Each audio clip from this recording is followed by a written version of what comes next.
Narrator. Following the disappearance of the second field researcher on what became known as the manager's floor, investigation into the Pink Hotel ceased officially. And officially, it continued, not through architects, not through psychologists, but through sound. Because every recovered recording from the hotel contained something unexplained beneath the dialogue, a low-frequency resonance, a pattern hidden underneath the static. At first, it was dismissed as electrical interference. Then, the interference began responding. Researcher 3 was not assigned to explore the hotel itself. They were an audio engineer. Their objective was simple: identify the source of the sound below the building. Researcher 3, clean, calm, testing. Levels: sub-basement corridor, west maintenance sector. Humidity is unusually high. Pipes throughout the walls, mostly inactive. There's a vibration under everything. Not mechanical, rhythmic, almost biological. Narrator: the access point was discovered beneath a collapsed laundry room in the hotel's lowest documented basement level. There were no references to additional maintenance infrastructure in the building plans. No utility maps, no service schematics, only a hatch, painted shut from the outside. Researcher 3, the seals, old. Really old. Like someone wanted this closed permanently. Narrator: when the hatch opened, warm air rose from below, not stale air. Not dust. Breath. Researcher 3. Quietly. Jesus. Narrator: the tunnel system beneath the Pink Hotel extended far deeper than anticipated. Industrial corridors stretched in impossible directions. Rusted pipes lined every wall. Steam leaked intermittently from ruptured valves.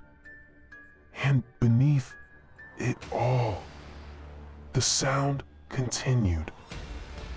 Researcher 3, I'm picking up a pulse.